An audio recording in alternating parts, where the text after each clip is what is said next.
Assalamualaikum warahmatullahi wabarakatuh.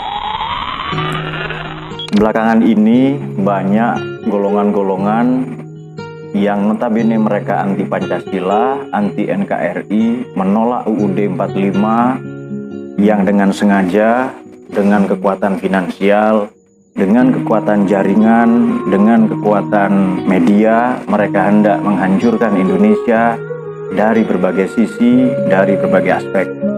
Tetapi sebenarnya ini persoalan lama. Bahkan sejak Republik ini pun baru berdiri, kita tahu ada golongan-golongan yang sengaja dan memang menolak negara bangsa atau nation state. Mereka menginginkan negara agama, religion state. Mari kita lacak bersama-sama ayat Quran yang sedianya bisa kita tarik korelasinya terhadap mereka golongan-golongan yang menginginkan kehancuran Indonesia. Misalnya, kita bisa menemukannya pada surah Ibrahim ayat yang ke-28. Bismillahirrahmanirrahim. Ya ayyuhan nas, alam tara ilal ladzina baddalu ni'matallahi kufran wa ahallu qaumahum darul bawar jahannama yaslaunaha wa bi'sal qarar.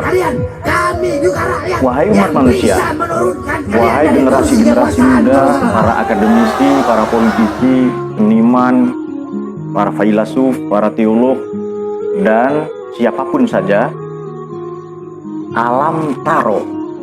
Ini di Quran banyak sekali ayat-ayat yang meminta kita berpikir ya. Tidakkah kamu melakukan riset, studi kasus, observasi lingkungan, penelitian-penelitian, ilal ladzina kepada mereka oknum-oknum baddalu yang dengan sengaja membolak-balik, dengan sengaja mengkamuflase, melakukan tipu daya orang-orang kita sendiri maupun orang-orang asing yang dengan sengaja ingin menghancurkan Indonesia dengan dalih apapun saja.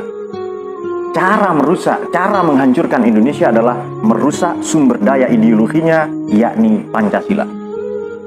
Kita tahu banyak golongan-golongan yang sengaja merongrong ingin merusak kedaulatan NKRI, marwah Pancasila, UUD 45. Caranya bagaimana? Dengan membentur-benturkannya dengan agama, dengan membentur-benturkan agama dengan negara.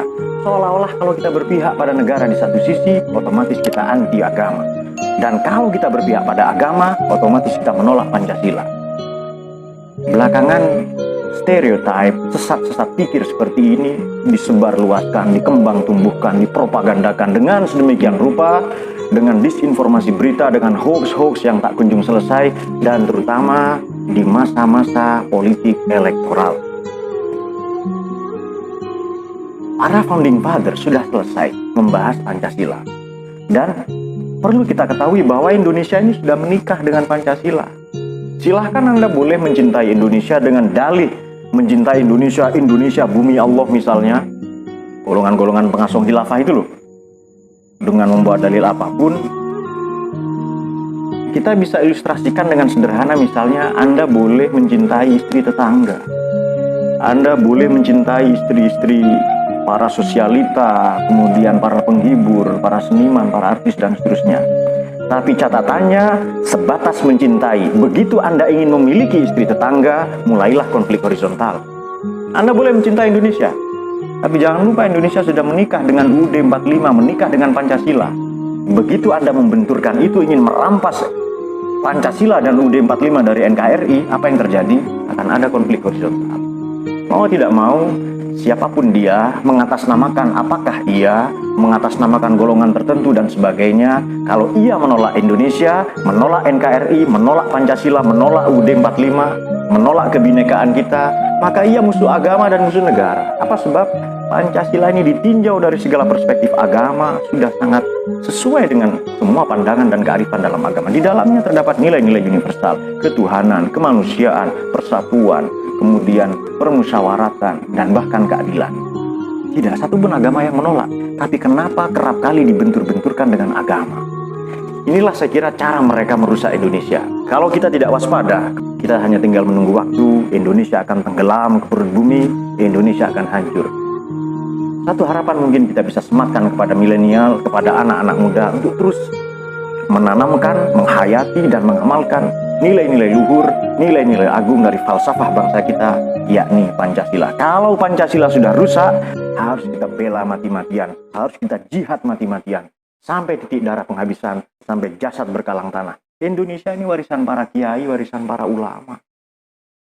Mengapa hidup dengan damai, tentram, mengagungkan Pancasila, memuliakan, mengamalkan? Kenapa berat sekali? Saya menyarankan setidaknya 3 hal untuk saudara yang tidak betah tinggal di Indonesia dan menolak Pancasila. 1. Tinggalkan Indonesia. Kalau memang sudah tidak betah tinggal di Indonesia, Anda menolak nikmat Allah, fakta bahwa Indonesia ini adalah anugerah Tuhan untuk kita, silahkan pergi, silahkan tinggalkan Indonesia.